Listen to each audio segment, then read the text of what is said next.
साथियों, स्वागत है आपका self study classes with Sumit Jain YouTube channel में। तो सभी साथी आ जाएं और एक बार जल्दी से वीडियो को लाइक कर दें। जिन भी साथियों ने दोस्तों अभी तक ये सेल्फ स्टडी क्लासेस का ऐप डाउनलोड नहीं किया, प्ले स्टोर में जाइए, सर्च करिए सेल्फ स्टडी क्लासेस। ये सेल्फ स्टडी क्लासेस का ऐप सभी साथी डाउनलोड कर लेना, ठीक है। और जिनको एडमिशन लेना, हिंदी साहित्य पढ़ना है, TGT PGT CAT master cadre वाले, केबीएस वाले जो भी हमारे साथी हैं, है ना, डीएसएसबी वाले या एमपी टेट वाले सभी साथी, है ना, अभी दोस्तों इस वाले कोर्स में मात्र 1500 रुपए में 12 महीने का बहुत ही अच्छा मौका है। आप पढ़ सकते हो, अध्ययन कर सकते हो, ठीक है, और दोस्तों यहां पर पढ़ सकते हो, ठीक है। तो सभी साथी आ जाएं और लाइक कर दें। और यहां पर ये बुक है 3000 एमसीक्यू की, जो आप एमपी टेट वाले, टीजीटी पीजीटी जीआईसी वाले हमारे सभी साथी ये जो बुक है मात्र 599 मंगवा सकते हैं दोस्तों, ठीक है। और अगर आपको दोस्तों विस्तृत वाली बुक चाहिए, विस्तृत वाले नोट्स चाहिए, क्रमबद्ध वाले नोट्स चाहिए और महत्वपूर्ण ट्रिक भी इसमें शामिल की गई, ऐसी बुक चाहिए है। गद्य और पद्य साहित्य की, हिंदी साहित्य का पूरा इतिहास 2 भागों में बांटा गया, गद्य और पद्य साहित्य। तो ये गद्य साहित्य की है और ये दोस्तों पद्य साहित्य की है। तो ये मात्र आप 1600 में, 1400 की है ये दोनों नोट्स, 200 रुपए पोस्ट चार्ज है। तो 1600 में ये आप अपने घर पर मंगवा सकते हैं, ठीक है। और जिनको भी टीजीटी पीजीटी वाले कोर्स में एडमिशन लेना है तो बिल्कुल भी देर ना करें दोस्तों, आज ही आप एडमिशन लें, ठीक है। चलिए तो स्टार्ट करते हैं आज के सेशन को। दोहे और रोले को क्रम से मिलाने पर कौन सा छंद बनता है, चयन करना है। वीडियो बहुत बढ़िया वीडियो होने वाला है आज का। तो सभी लोग बताएंगे दोहे और रोले को क्रम से मिलाने पर कौन सा छंद बनता है। 100 नंबर का क्वेश्चन है। सभी साथी एक बार जल्दी से लाइक कर देंगे। राइट आंसर है कि सर दोहे और रोले को क्रम से मिलाने पर बनता है कौन सा, कुंडलियां, ठीक है, वेरी गुड।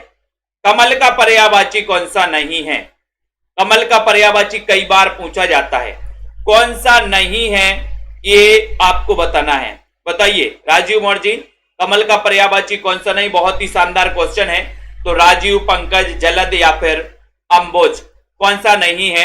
101 नंबर का शानदार क्वेश्चन है, कमल का पर्यायवाची कौन सा नहीं है ये पूछा गया है। तब आपका राइट आंसर जा रहा है कि सर राजीव तो है, पंकज भी है, अंबुज भी है, लेकिन कौन सा नहीं है, जलद नहीं है। यानी कि आपका उत्तर सी नंबर बिल्कुल सही है, जलद नहीं है, वेरी गुड। तोड़ती पत्थर कैसी कविता है, व्यंग्यपरक है, उपदेशात्मक है, यथार्थवादी है, आदर्शवादी है, निराला जी की रचना मानी जाती है दोस्तों। तोड़ती पत्थर कैसे तोड़ती, बोले निराले निराले तरीके से तोड़ती है पत्थर, निराले तरीके से तोड़ती है पत्थर। तो तोड़ती पत्थर कैसी कविता है, राइट आंसर जा रहा कि सर यथार्थवादी कविता है। राइट आंसर सी नंबर आपका सही है, ठीक है। कैसी है, यथार्थवादी। सी जिन्होंने भी लगाया उनका आंसर बिल्कुल सही है, वेरी गुड। तार सप्तक का कवि नहीं है, कौन सा नहीं, 103 में नेमीचंद्र जैन, मुक्तिबोध भारत भूषण अग्रवाल या फिर केदारनाथ। तार सप्तक का कवि कौन सा नहीं, 103 नंबर के क्वेश्चन में सभी साथी बताएंगे। शानदार क्वेश्चन है। माही जी, मनीषा जी, सुमन जी, चयन करिए। तो सभी लोगों को पता है कि सर तार सप्तक यानी कि नेमी मुक्त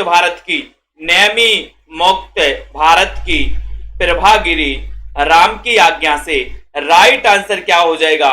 सभी का आंसर आ रहा है 103 में केदारनाथ अग्रवाल, ये तार सप्तक के कवि नहीं है।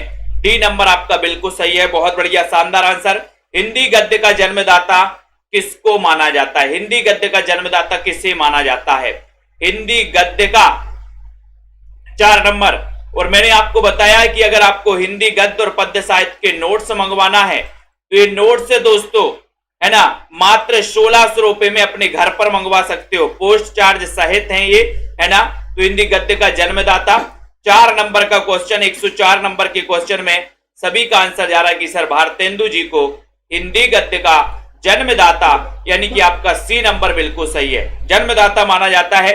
प्रभु जी तुम चंदन हम पानी, जाकी अंग अंग बास समानी, ये जो पंक्ति है, पंक्ति किसकी है, प्रभु जी तुम चंदन हम पानी। बताइए प्रतिभा जी, निशा जी, स्टेटस जी, सभी लोग बताइए, लाइक कर दो।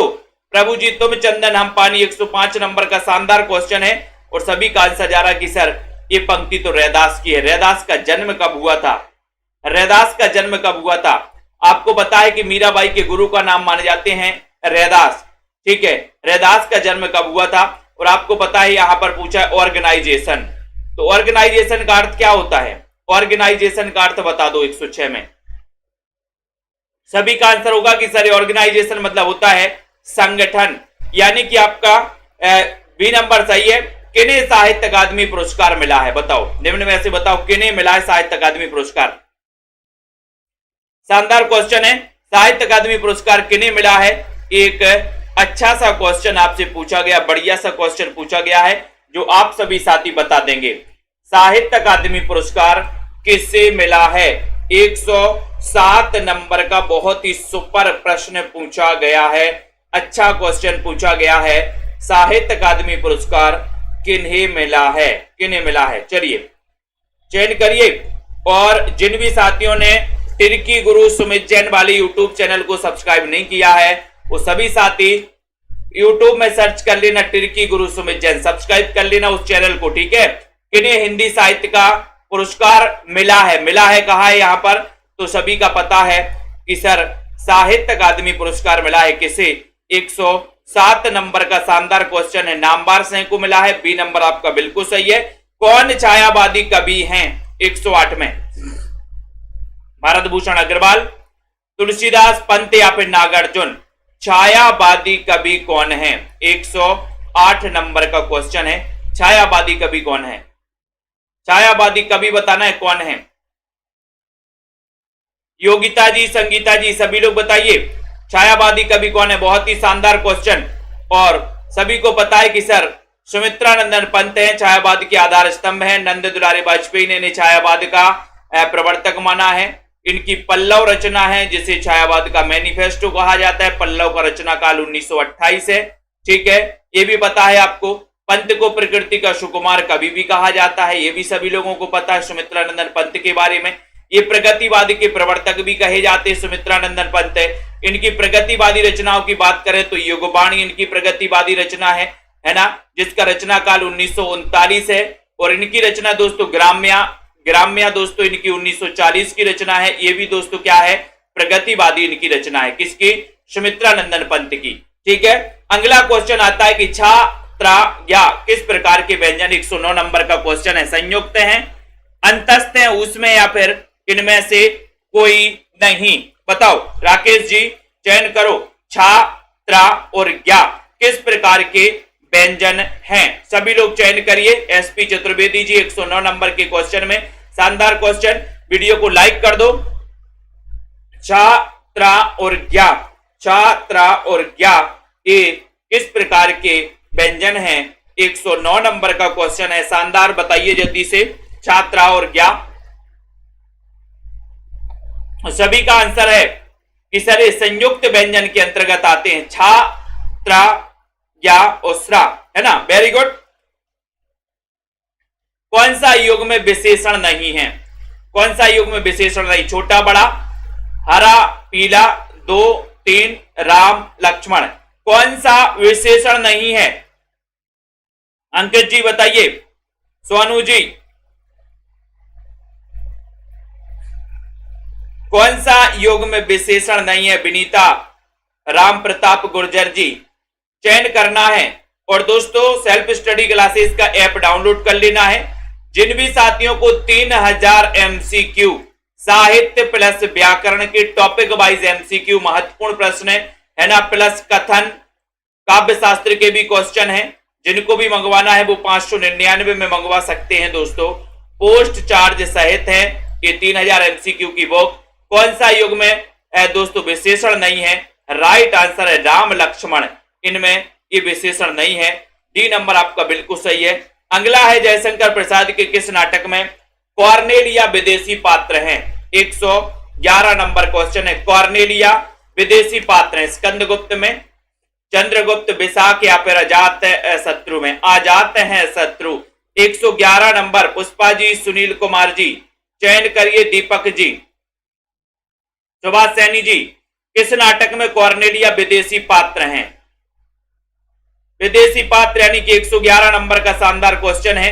111 नंबर में सभी का आंसर जा रहा है कि सर चंद्रगुप्त नाटक की दोस्तों ये पात्र है कार्नेलिया।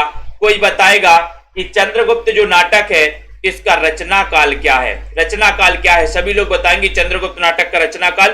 कौन स्वामी रामानंद के शिष्य नहीं थे? रामानंद के शिष्य कौन नहीं थे? अनंतानंद, सुखानंद, नरहरयानंद या फिर रैदास? स्वामी बताइए।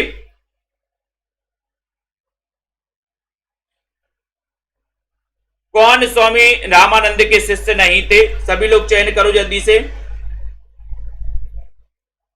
बहुत ही शानदार क्वेश्चन है।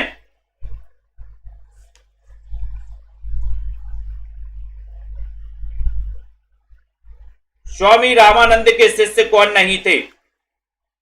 कौन नहीं थे? वीडियो को लाइक करिए जल्दी से। और 112 नंबर के क्वेश्चन में सभी का आंसर जा रहा है कि सर नरहरयानंद ये नहीं थे, है ना। सी नंबर आपका सही है, नरहरयानंद। ठीक है, जैसा करोगे वैसा भरोगे, जैसा करोगे वैसा भरोगे। निजवाचक, इसमें सर्वनाम बताना है। सर्वनाम बताइए। निजवाचक, संबंधवाचक, निश्चयवाचक या फिर पुरुषवाचक। 113 नंबर का क्वेश्चन है। जैसा करोगे वैसा भरोगे वाक्य में सर्वनाम है, तो कौन सा सर्वनाम है? कौन सा सर्वनाम है? 113 का बहुत ही शानदार क्वेश्चन पूछा गया है। सभी लोगों का आंसर जा रहा है कि सर ये जो है जैसा करोगे वैसा भरोगे, यानी कि इसमें क्या है? संबंध है, यानी कि संबंधवाचक सर्वनाम। सी नंबर आपका सही है। नामवार से ने अधिकांश क्या लिखा है? कविता, कहानी, संस्मरण या फिर आलोचना?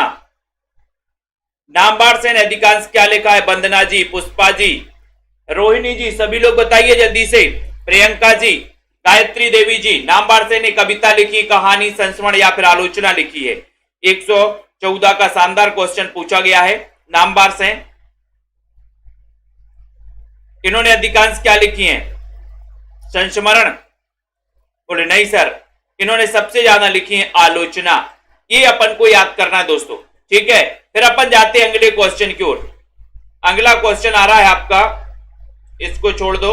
आषाढ़ का एक दिन, आषाढ़ का एक दिन इस नाटक के रचनाकार कौन है? आषाढ़ का एक दिन बताना है। प्रसाद का है, मोहन राकेश, लक्ष्मी नारायण लाल या फिर इनमें से कोई नहीं? आपको पता है कि आषाढ़ का एक दिन कालिदास के जीवन पर आधारित है दोस्तों। कालिदास के जीवन पर आधारित है। कौन सा? आषाढ़ का एक दिन। ठीक है, अब इस नाटक के रचनाकार कौन है ये आपको चयन करना है। सभी लोग बताएंगे आषाढ़ का एक दिन नाटक के रचनाकार कौन है? मोहन राकेश है। बी नंबर आपका बिल्कुल सही आंसर है। ठीक है, हिंदी भाषा के मानकीकरण का सचेष्ट प्रयास किस पत्रिका में दोस्तों किया गया? हिंदी भाषा के मानकीकरण का सचेष्ट प्रयास किस पत्रिका में किया गया? शानदार क्वेश्चन अनीता जी। और सेल्फ स्टडी क्लासेस का प्रदीप माहेश्वरी जी, सेल्फ स्टडी क्लासेस का ऐप सभी साथी डाउनलोड कर लेंगे। वीडियो को लाइक शेयर कर देंगे। हिंदी भाषा के मानकीकरण का सचेष्ट प्रयास किस पत्रिका में किया गया? सरस्वती में, आनंद कादंबनी, सुदर्शन या फिर हिंदी प्रदीप में? 117 में शानदार क्वेश्चन। और 17 का उत्तर जा रहा है कि सर ये किया गया सरस्वती। सरस्वती 1900 ईस्वी में प्रकाशित हुई पत्रिका है। इस पत्रिका के दोस्तों प्रकाशन से ही द्विवेदी युग का क्या माना जाता है? प्रारंभ माना जाता है। ठीक है, इसके संस्थापक कौन थे? चिंतामणि घोष थे, ये सभी को पता है। और इसके प्रथम जो थे, ये प्रथम थे कौन? आपको पता है श्याम सुंदर। श्याम सुंदर आपका बिल्कुल सही है। ठीक है, और प्रथम संपादक थे 1903 में बने थे कौन? महावीर प्रसाद द्विवेदी। ठीक है, तो हिंदी भाषा के मानकीकरण का सचेष्ट प्रयास किस पत्रिका में हुआ? सरस्वती पत्रिका में हुआ। इसको सभी साथी देख लेना। हिंदी भाषा का कौन सा रूप मानक हिंदी के रूप में स्वीकार किया जाता है? बताइए जल्दी से।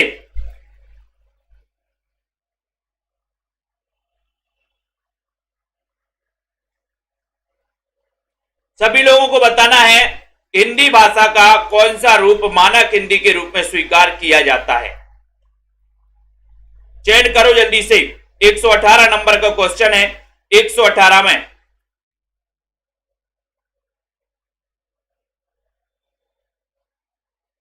अब आपको बताना है कि नरहरयानंद के गुरु का नाम क्या था और अनंतानंद के गुरु का नाम क्या था, ये भी बता दो।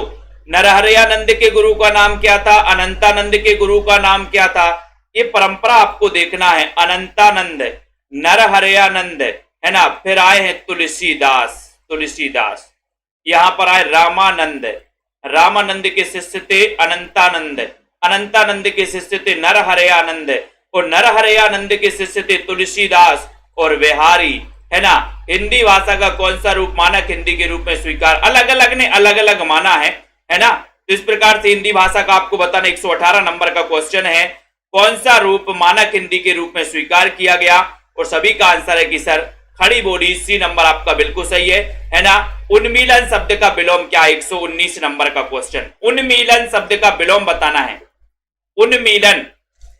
उन्मीलन का विलोम क्या हो जाएगा, चयन करो। बहुत ही शानदार क्वेश्चन है। अनुमीलन, निमीलन, अवमीलन या फिर मीलन,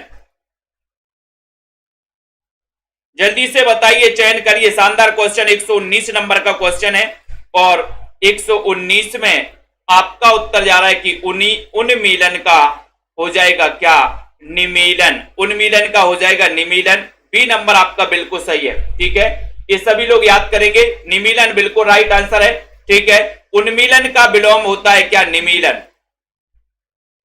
निमीलन राइट आंसर, बहुत बढ़िया। 119 नंबर के क्वेश्चन में हिंदी नाटकों के मंचन में यक्षगान का प्रयोग किस निर्देशक, यक्षगान का प्रयोग बताइए किस निर्देशक ने किया। एक क्वेश्चन के प्रति आगे के क्वेश्चनों के उत्तर बताओ भैया। बता तो दिया है मैंने क्वेश्चन, 50 बार बताएंगे क्या, एक बार तो बता दिया। आगे के प्रश्नों के उत्तर बताओ। हिंदी नाटकों के मंचन में यक्षगान बताना है जल्दी से। यक्षगान का प्रयोग किस निर्देशक ने किया, गिरीश कर्नाड, इब्राहिम अलकाजी, सत्यदेव दुबे या फिर कारंत। 120 नंबर के क्वेश्चन में चयन करिए। शानदार क्वेश्चन है। हिंदी नाटकों के मंचन में यक्षगान का प्रयोग किसने किया है, 120 नंबर का शानदार क्वेश्चन। सभी लोग बता रहे कि सर वो किया है किसने, गिरीश कर्नाड ने। गिरीश कर्नाड, ये नंबर आपका सही है, गिरीश कर्नाड, वेरी गुड। प्रपद्यवाद किसका पर्याय है, 121 में प्रपद्यवाद किसका पर्याय है, नई कविता का, नकेनवाद, कविता या फिर प्रयोगवाद का। प्रपद्यवाद किसका पर्याय है, किसका पर्याय है, कोमल जी, कार्तिक जी, नई कविता का है, नकेनवाद, कविता या फिर प्रयोगवाद का।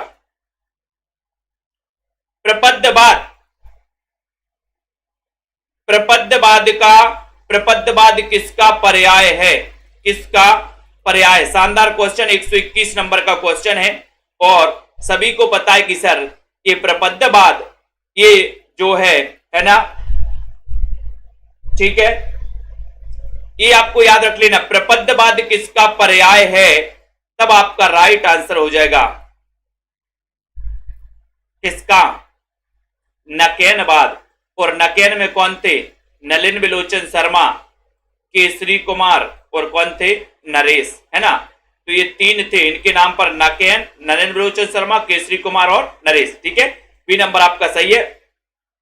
कुरुक्षेत्र को क्या कहा जाता है, 122 नंबर का क्वेश्चन है। कुरुक्षेत्र को क्या कहा जाता है, कुरुक्षेत्र को रण क्षेत्र, कौरव क्षेत्र, युद्ध क्षेत्र या फिर यज्ञ क्षेत्र। कुरुक्षेत्र को क्या कहा जाता है, 122 नंबर का क्वेश्चन है। सभी लोग बताइए, चयन करिए। कुरुक्षेत्र को क्या कहा जाता है, और एक कुरुक्षेत्र रचना है किसकी, किसकी है, दिनकर की रचना है। 1908 में इनका जन्म हुआ था, दिनकर जी का, ठीक है। कुरुक्षेत्र को क्या कहा जाता है, सभी को पता है। 122 नंबर का क्वेश्चन है कि सर इसे रण क्षेत्र कहा जाता है, रण क्षेत्र, ठीक है। अगला क्वेश्चन है, प्रसाद का संबंध किस काव्य प्रवृत्ति से है, प्रसाद का संबंध किस काव्य प्रवृत्ति से है, ये बताना है। छायावादी, प्रयोगवादी, प्रगतिवादी या इनमें से कोई नहीं। जयशंकर प्रसाद का संबंध किस काव्य प्रवृत्ति से है, सभी का आंसर चला गया कि सर प्रसाद जी का बात कर रहे हो, तब आपका उत्तर है छायावादी, है ना। इसका जो उदय होता है छायावाद का, है ना, 1918 से लेकर के 1936, है ना, 1920 भी माना जाता है। ये भी अपन को याद कर लेना है। ठीक है, किस पत्रिका से होता है? शारदा पत्रिका, शारदा पत्रिका, है ना, याद रख लेना। नीम हकीम खतरे जान, इसका अर्थ है नीम हकीम खतरे जान, 124 में। रोहिणी जी बताइए, आलोक जी, डॉक्टर जी, किरण जी, पूर्णिमा जी, नीम हकीम खतरे जान, इसका अर्थ क्या? अल्प ज्ञान हानिकारक होता है। नीम के कड़वे का ज्ञान होना, नीम का प्रयोग हकीम द्वारा करना, या फिर उक्त में से कोई नहीं। नीम हकीम खतरे जान, नीम हकीम खतरे जान, जल्दी से चयन करिए।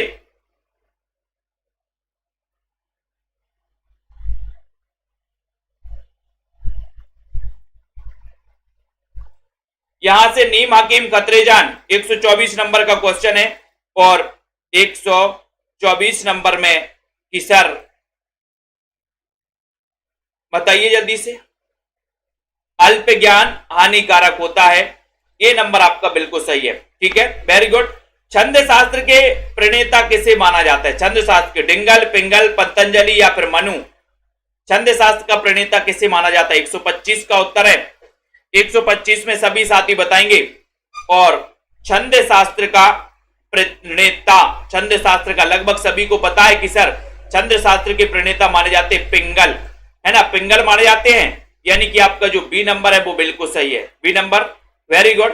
ठीक है, अभी पंजाब मास्टर कैडर में दोस्तों एक एग्जाम आया था कि आदिकाल की भाषा क्या थी? आदिकाल, तो आदिकाल में अपन भाषा पढ़ते हैं कौन सी? डिंगल पिंगल, डिंगल पंगल पढ़ते हैं। एक ऑप्शन में अपभ्रंश भी लिखा था, अपभ्रंश भी लिखा था दोस्तों एक ऑप्शन में, है ना। लेकिन आपको पता है कि डिंगल पिंगल दोस्तों क्या चलती थी? आदिकाल में डिंगल और पिंगल चलती थी, है ना। बहुत बढ़िया। कलकत्ता में फोर्ट विलियम कॉलेज के संस्थापक कौन थे? 126 में कलकत्ता में फोर्ट विलियम कॉलेज, पता है फोर्ट विलियम कॉलेज की स्थापना हुई थी 1800 में, 1800 में हुई थी। ठीक है, अब इसके संस्थापक कौन थे? कहां पर हुई थी? कलकत्ता में हुई थी, ये तो सभी को पता है ना। लेकिन इसके संस्थापक आपको बताना है। गिलक्राइस्ट थे, बेलेजली थे, सदल मिश्र थे, कौन थे? सभी का आंसर जा रहा है कि सर कलकत्ता में फोर्ट विलियम कॉलेज की स्थापना हुई थी, और एक की थी किसने? लॉर्ड बेलेजली ने, यानी बी नंबर आपका सही है, बेलेजली ने की थी।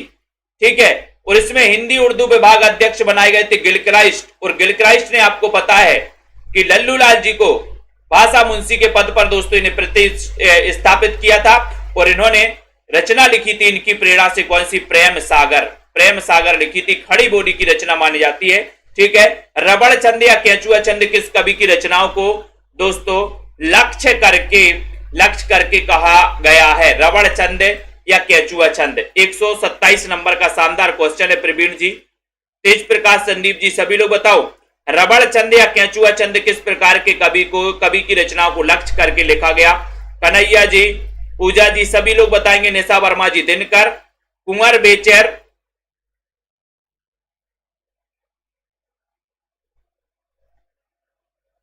और 127 का आंसर जा रहा है क्या?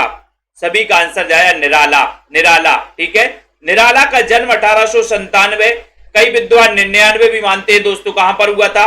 महिषादल मेदिनीपुर में, महिषादल मेदिनीपुर में हुआ था, है ना। किसने?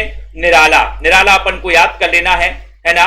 और दोस्तों निराला की दो प्रगतिवादी रचनाएं आपको कमेंट में लिखना है, दो प्रगतिवादी रचनाएं कमेंट में लिखो फटाक से। हिंदी खड़ी बोली का प्रथम महाकाव्य कौन सा? 128 नंबर में हिंदी खड़ी बोली का प्रथम महाकाव्य, है ना। देखो तेज प्रकाश जी क्या लगा रहे हैं, क्या लगा रहे हैं भैया? 28 में प्रिय प्रवास लगा रहा है, अच्छा कोई बात नहीं। ठीक है, तो यहां पर हिंदी खड़ी बोली का प्रथम महाकाव्य प्रिय प्रवास सही है। ठीक है, खड़ी बोली में रचे थे, हरियोत द्वारा लिखे थे, हरियोत द्वारा लिखे थे। अब आपको बताना है कि इसमें सर्ग कितने हैं? प्रिय प्रवास में सर्ग कितने हैं? कलम का सिपाही, इसके लेखक कौन है? कलम का सिपाही 129 नंबर का शानदार क्वेश्चन पूछा गया। रमा जी, किसी को नहीं पता निराला की दो प्रगतिवादी रचनाएं कौन कौन सी हैं? किसी को नहीं पता? वेरी गुड, धन्यवाद रश्मि पाठक जी, धन्यवाद। है ना। विमलेश जी गरम पकौड़ी और कुकुरमुत्ता बताया आरुषि जी ने, बहुत बढ़िया, धन्यवाद आरुषि जी। गरम पकौड़ी और कुकुरमुत्ता। कलम का सिपाही, इसके लेखक कौन है?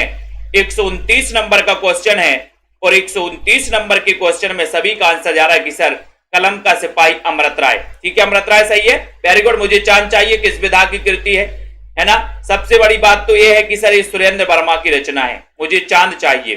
ठीक है, ठीक है, किसको? सुरेंद्र वर्मा बोल रहा है कि मुझे चांद चाहिए, देख रहे हैं, चांद चाहिए। अपने ग्रुप में तो नहीं चाहिए किसी को चांद। सुरेंद्र वर्मा बोले मुझे चांद चाहिए, काय के माध्यम से बोला इन्होंने? 30 बोले सर इन्होंने उपन्यास के माध्यम से बोला, उपन्यास। उपन्यास में इन्होंने कहा कि मुझे चांद चाहिए, उपन्यास, अपने उपन्यास में कहा कि मुझे चांद चाहिए। तो मुझे चांद चाहिए क्या है? उपन्यास है, उपन्यास। उपन्यास याद कर लेना। उत्कर्ष शब्द का विलोम क्या? 131 नंबर का। शानदार क्वेश्चन है, बहुत बढ़िया, वेरी गुड आनंद जी। ठीक है, यहां पर बताना 131 में। और साथियों सेल्फ स्टडी क्लासेस का ऐप जरूर डाउनलोड कर लें। जिन भी साथियों को नोट्स मंगवाना है गद्य पद्य साहित्य के विस्तृत वाले, है ना, या फिर दोस्तों 3000 MCQ की जो बुक है वो मंगवाना है तो आप लोग मंगवा सकते, संपर्क कर सकते हैं। ठीक है, उत्कर्ष और उत्कर्ष का विलोम होता है, कई बार पूछा गया ये उत्कर्ष, विलोम होता है अपकर्ष, अपकर्ष, है ना। सी नंबर, रचना के आधार पर वाक्य कितने प्रकार के होते? बहुत अच्छा क्वेश्चन 132 नंबर में। रचना के आधार पर वाक्य बताना है। दीप्ति जी, सुनीता जी बताइए, रचना के आधार पर और अर्थ के आधार पर, अर्थ के आधार पर, है ना। तो आपको पता है एक क्वेश्चन पूछा जाता है अर्थ के आधार पर और एक क्वेश्चन पूछा जाता है रचना के आधार पर। रचना में कितने वर्ण हैं? रचना में 3 वर्ण है, 1 2 और 3, 3 वर्ण है रचना में। तो रचना में 3 वर्ण है तो रचना के आधार पर 3 होते हैं। कौन कौन से? सरल, मिश्र और संयुक्त। और पूछा जाता है अर्थ के आधार पर वाक्य कितने प्रकार के होते हैं? तो आ से अर्थ और आ से 8, तो अर्थ के आधार पर होते 8 प्रकार के। और रचना में 3 वर्ण आते तो रचना के आधार पर 3 प्रकार के होते। ऐसे याद कर लेना, कई बार आते क्वेश्चन। अथ का विलोम क्या होगा? अथ का 133 नंबर का क्वेश्चन है रोली जी। अथ का विलोम पूर्ण होगा, समाप्त होगा, इति होगा या फिर खत्म होगा? अर्चना जी बताइए। पूर्णिमा, दीक्षा जी, कई चीजें ऐसी होती हैं दोस्तों जो ट्रिक से याद रखनी पड़ती हैं, है ना, क्योंकि लिखने को तो रचनाकारों ने बहुत कुछ लिखा है। रामचंद्र शुक्ल आदि दोस्तों आलोचकों ने जबरदस्ती आलोचना की है ना, किसी भी आलोचना, किसी भी कविता के बारे में। कई दोस्तों कथन ऐसे हैं, है ना, बहुत सारी रचनाएं लिखी हैं। अब लिखने को तो बहुत लिखा है लेकिन इनको याद करने के लिए टेक्निक चाहिए। अगर आपके पास टेक्निक नहीं है और आप ऐसे ही लगे हो पढ़ने, कुछ दिन तो वो रहेगा माइंड में, फिर भूल जाओगे। अगर टेक्निक और ट्रिक अपनाओगे तो लाइफ टाइम, लंबे टाइम तक याद रहेगा। अर्थ का विलोम, और अर्थ का विलोम यानी 133 नंबर का क्वेश्चन है इति। अर्थ का विलोम होता है इति यानी सी नंबर, अर्थ का इति। ठीक है, बहुत बढ़िया। नेक्स्ट है सारा आकाश किसकी कृति? 134 नंबर में। सारा आकाश मन्नू भंडारी, राजेंद्र यादव, कमलेश्वर या फिर अज्ञे? बताइए, सारा आकाश ये कृति किसकी है? 134 नंबर का क्वेश्चन है और आपको पता है और सर सारा आकाश किसको देख रहा था? सारा आकाश, सारा आकाश देख रहा था किसको? किसको देखता है ना, ये अपन को याद कर लेना है। सारा आकाश बोले राजेंद्र यादव को देख रहा था, राजेंद्र यादव को, कि ये कर क्या रहे हैं। राजेंद्र यादव को देख रहे थे कर क्या रहे हैं, है ना। संशय की एक रात किस कवि की कृति है? संशय की एक रात, व्याकरण और हिंदी जी। संशय की एक रात, मैंने आपको बताया था ना इनके बारे में, बहुत बढ़िया कहानी सुनाई थी आप लोगों को, है ना। राजेंद्र यादव को सारा आकाश चाहिए, मन्नू भंडारी को तो रख नहीं पा रहे, सारा आकाश चाहिए इनको, है ना। संशय की एक रात, और संशय की एक रात कौन? नरेश मेहता, यानी कि सी नंबर, नरेश मेहता। ठीक है, और नरेश के बारे में अपन ने बहुत चीजें सुनी थी। पनपा की सुनो, बोलने दो चीड़ को, तुम मेरी मौत हो, है ना, प्रार्थना पुरुष, उत्सव, महाप्रस्थान, ये सारी रचनाएं मानी जाती हैं नरेश मेहता की। अपन ने सारी की सारी पढ़ी थी। मुक्तिबोध किसकी रचना है? मुक्तिबोध पढ़ी थी ना, मुक्तिबोध जी की रचनाएं भी पढ़ी थी, और यहाँ तो मुक्तिबोध पूछ ली गई। इस रचना के लिए कोई पुरस्कार भी मिला है। मुक्तिबोध 136 नंबर में बताइए, चयन करिए। मुक्तिबोध किसकी रचना है? जैनेन्द्र की है, लक्ष्मी नारायण मिश्र, मोहन राकेश या फिर किसकी? 136 में शानदार क्वेश्चन है तेज प्रकाश जी, बताइए। जो होता है अच्छे के लिए होता है ना। तो मुक्तिबोध के बारे में भी अपन ने पढ़ी थी। यहाँ कवि नहीं, यहाँ रचना है मुक्तिबोध। अब मुक्ति हो गई, बोले सर जैनेन्द्र की, है ना। तो आपका उत्तर है जैनेन्द्र कुमार। जैनेन्द्र कुमार यानी बी नंबर, मुक्तिबोध इनकी रचना है ना। जैनेन्द्र कुमार की। कई लोग तो मुक्तिबोध लगा देंगे कि मुक्तिबोध की है, कोई बात नहीं। कवित्र रत्नाकर की रचनाकार कौन है? कवित्र रत्नाकर। कवित्र रत्नाकर चयन करना दोस्तों। वीडियो को लाइक भी कर देना, ठीक है, और सभी साथी शेयर भी कर दिया करो। कवित्र रत्नाकर की रचनाकार कौन है? जगन्नाथ दास रत्नाकर, मतिराम सेनापति या फिर बोधा?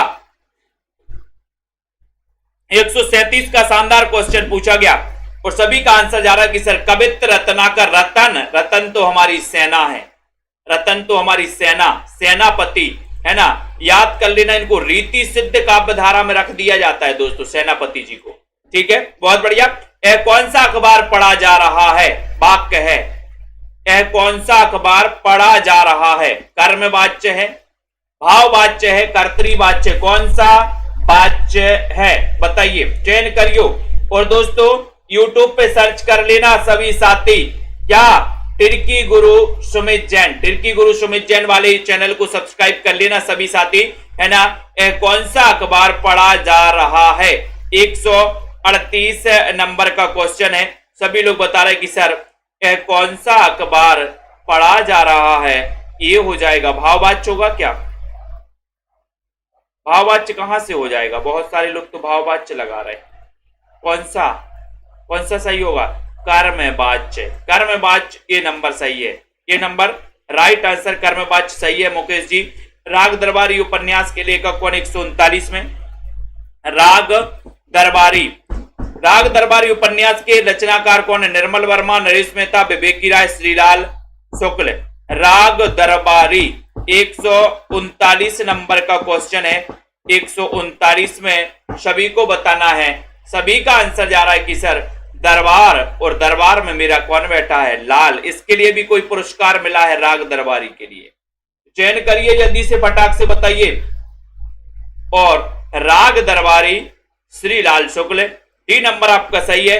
सचेतन कहानी का प्रवर्तक कौन है? सचेतन का बताइए। सचेत है, मैंने आपको कई बार याद करवाया, ट्रिक भी बताई इसकी। सचेतन, ज्योति जी, प्रदीप जी बताइए। सचेत है, सचेत रजनी जी बताइए, मुन्नी जी। तो यहां पर सचेतन कहानी और सचेतन कहानी के प्रवर्तक 140 नंबर का क्वेश्चन है। राइट है महीप, माही अगर रहते तो सचेत। सचेत यानी कि बी नंबर आपका बिल्कुल सही है। इनमें से कौन सी कृति अज्ञेय की है? अज्ञेय की संसद से सड़क तक, मछली घर, हरी घास पर क्षणभर, या फिर साय में धूप? कौन सी कृति अज्ञेय की है? अज्ञेय की बताना। उमेश यादव जी, आलोक जी बताइए, विभा जी, आस्था जी, दारसू, कौन सी कृति अज्ञेय की है? चयन करिए। 141 नंबर का शानदार क्वेश्चन है। और अज्ञेय की रचनाओं में आपको पता है कि सर ये संसद से सड़क तक तो धूमिल की है, मछली घर तो विजय देव नारायण शाही की रचना है। अब उसके बाद आती है हरी घास पर क्षण भर, ये रचना है किसकी? अज्ञेय की। ये रचना है अज्ञेय जी की, अज्ञेय जी की, ठीक है। अगला है कलम तोड़ना। इसका अर्थ क्या है? कलम तोड़ना। स्टेटस जी बताइए, सभी लोग बताइए। और जिन भी साथियों को नोट्स मंगवाना अभी मंगवा सकते हैं। आउट ऑफ स्टॉक के बाद आप लोग कहोगे कि सर भिजवा दो, तब भी हम नहीं भिजवा पाएंगे, ठीक है। तो जिनको मंगवाना है वो सभी साथी मंगवा सकते हैं दोस्तों, ठीक है। अभी उपलब्ध हैं और बाद में कहोगे कि सर अब भिजवा दो, तो समझ जाना कि फिर आपको मिलने वाली नहीं है, ठीक है। कलम तोड़ना, इसका अर्थ क्या है? क्योंकि 7-8 दिन तो आपके घर पहुंचने में लगते हैं नोट्स के लिए। कलम तोड़ना 142 नंबर का शानदार क्वेश्चन है। तो आपका उत्तर है भद्दी, बहुत मेहनत करना। क्या लिखोगे? बहुत सुंदर लिखना। कलम तोड़ना यानी कि आपका उत्तर है बहुत सुंदर लिखना, बी नंबर, बहुत सुंदर लिखना, कलम तोड़ना। ठीक है, गौरव का विलोम क्या हो जाएगा? गौरव 143 नंबर का। गौरव बताइए। स्नेहा जी, प्रियंका जी, अरे लाइक तो कर दो एक बार फटाक से। शालिनी जी, रोहिणी जी, उमेश जी, लाइक करिए। और आपको पता है कुट्टी चातन नाम से उपनाम था अज्ञे जी का, कुट्टी चातन। पिछली बार पीजीटी में पूछा था कुट्टी चातन किसका उपनाम था? अज्ञे जी का उपनाम था कुट्टी चातन। और गौरव का विलोम होता है क्या? लाघव। गौरव का लाघव। बहुत बढ़िया। नेक्स्ट, बालकृष्ण शर्मा नवीन कहते हैं काव्य में से कौन सा है? बालकृष्ण शर्मा नवीन। नवीन बताइए। नवीन। रमन जी बताइए। रीता यादव जी, संगीता जी, स्वतंत्र जी, ललिता जी, तैयारी को बहुत हाई स्पीड पर अब चालू कर दीजिए आप सभी साथी। ज्योति मौर्य जी, ठीक है। अंश जी, बालकृष्ण शर्मा नवीन कृत काव्य इनमें से कौन सा है? 144 नंबर का क्वेश्चन है और 44 में सभी का आंसर जा रहा है कि सर क्या जा रहा है? बालकृष्ण शर्मा नवीन। हम बिस्पाई जन्म के, है ना? तो आपका उत्तर है हम बिस्पाई जन्म के, बालकृष्ण शर्मा नवीन। ठीक है, वेरी गुड आंसर। आठवां सर्ग किस विधा की पुस्तक? 145 में आठवां सर्ग किस विधा की पुस्तक है? किस विधा की पुस्तक है आठवां सर्ग, है ना? आठवां सर्ग के रचनाकार कौन है? तो आपको बताइए कि सर आठवां सर्ग जो है कि सुरेंद्र वर्मा जी का क्या है? क्या है सुरेंद्र वर्मा जी का? उपन्यास, नाटक, आत्मकथा या काव्य संकलन? आठवां सर्ग।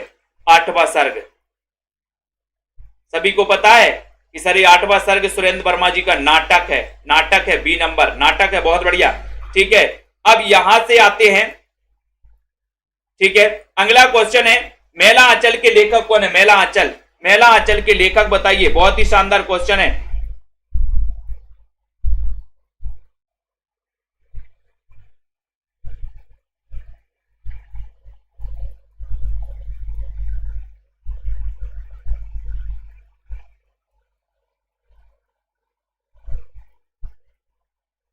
बहुत ही अच्छा क्वेश्चन है। मेला आंचल के लेखक फणीश्वरनाथ रेणु, नागार्जुन, रामेश्वर शुक्लांचल या फिर मोहन राकेश हैं। 146 नंबर का क्वेश्चन है। राइट आंसर है फणीश्वरनाथ रेणु। ये नंबर आपका बिल्कुल सही है, ये नंबर। ठीक है, फणीश्वरनाथ रेणु। बहुत बढ़िया। श्रृंगार और वात्सल रस का सम्राट किस कवि को कहा जाता है? श्रृंगार और वात्सल रस का सम्राट किस कवि को कहा जाता है? तुलसीदास, सूरदास, नंददास, कृष्णदास। 147 में श्रृंगार और वात्सल रस का सम्राट किस कवि को कहा जाता है? बहुत ही शानदार क्वेश्चन है। पुष्पा जी, अंकित जी, उमेश जी, बेबी जी, रोहिणी, सीमा जी, अश्विनी, देवव्रत जी। 147 नंबर का बहुत ही सुंदर प्रश्न पूछा गया। श्रृंगार और वात्सल रस का सम्राट कहा जाता है तो वो कहा जाता है सूरदास को कहा जाता है। यानी कि आपका जो बी नंबर है सूरदास सही है। महावीर प्रसाद द्विवेदी सरस्वती पत्रिका के संपादक कब बने थे? 1900 में, 1902 में, 1903 या फिर 1920 में? महावीर प्रसाद द्विवेदी सरस्वती पत्रिका के संपादक कब बने थे? 148 नंबर का क्वेश्चन है। जानवी जी, अतेंद्र जी बताइए, माया राम जी, मनीष जी। और महावीर प्रसाद द्विवेदी सरस्वती पत्रिका के संपादक कब बने थे? Right answer 1903। ठीक है, 3 सही है। बहुत बढ़िया। किस छंद में 6 चरण होते हैं? 6 चरण बताइए। 149 में 6 चरण किस छंद में होते? गायत्री देवी जी। कितने साथी हैं जिन्होंने सेल्फ स्टडी क्लासेस का ऐप डाउनलोड नहीं किया? सभी साथी प्ले स्टोर में जाइए, सर्च करिए सेल्फ स्टडी क्लासेस। बहुत सारा फ्री मटेरियल भी है दोस्तों, है ना? जिनको पेड कोर्स में एडमिशन लेना वो पेड कोर्स में भी एडमिशन ले सकते हैं, है ना? किस छंद में 6 चरण होते? 149 नंबर का क्वेश्चन है। सभी का आंसर क्या जा रहा है? 6 चरण। और सभी लोगों ने बताया कि सर छप्पय, और छप्पय में क्या हो जाता है? 6 चरण। और छप्पयों का राजा किसे कहा जाता है? चंद्रवरदाई को छप्पयों का राजा भी कहा जाता है। Very good. कुरु कुरु स्वाहा उपन्यास के लेखक कौन है? कुरु कुरु स्वाहा, उषा प्रियंवदा, धर्मवीर भारती, राही मासूम रजा, मनोहर श्याम जोशी। कुरु कुरु स्वाहा अर्जुन जी, आस्था जी, हिमांशु, उमेश, उमा जी, सरिता जी, सभी लोग बताएंगे कुरु कुरु स्वाहा। और आपको पता है कि कुरु कुरु स्वाहा कई लोग क्या में बोलते? जोश में बोलते। जोश में, जोश में बोलते हैं क्या? कुरु कुरु स्वाहा। जोश में बोलते तो मनोहर श्याम जोशी, यानी कि डी नंबर मनोहर श्याम जोशी। बोले सर जूस में बोलते हैं ना, कुरु कुरु स्वाहा जोश में। ठीक है, बहुत शानदार क्वेश्चन दोस्तों। ये सीरीज निरंतर चल रही है आप लोगों को। सेल्फ स्टडी क्लासेस का ये वाला साथी आप ऐप डाउनलोड कर सकते हो। ठीक है, अध्ययन कर सकते हो। 1500 में 12 महीने वाली इस कोर्स में एडमिशन ले सकते हो दोस्तों। ठीक है, और ये बुक जिनको भी मंगवाना है 3000 MCQ की ये बुक है। ठीक है, आप अपने घर पर मंगवा सकते हो। TGT PGT वाले साथी, MPTET GIC DSSB वाले साथी, ठीक है, और KBS NBS वाले जो भी साथी हैं दोस्तों, सभी इसके लिए बहुत ही बढ़िया अभ्यास के लिए है। काय के लिए दोस्तों? 3000 MCQ साहित्य प्लस व्याकरण। ठीक है, और ये गद्य साहित्य और एक पद्य साहित्य, ये नोट्स जिनको मंगवाना है ना, वो 1600 रुपए में मंगवा सकते हैं दोस्तों, पोस्ट चार्ज सहित। और तीनों मंगवाना है तो तीनों आपको 2100 पे करना पड़ेगा तीनों के लिए। ठीक है, तो बहुत बढ़िया, धन्यवाद सभी साथी।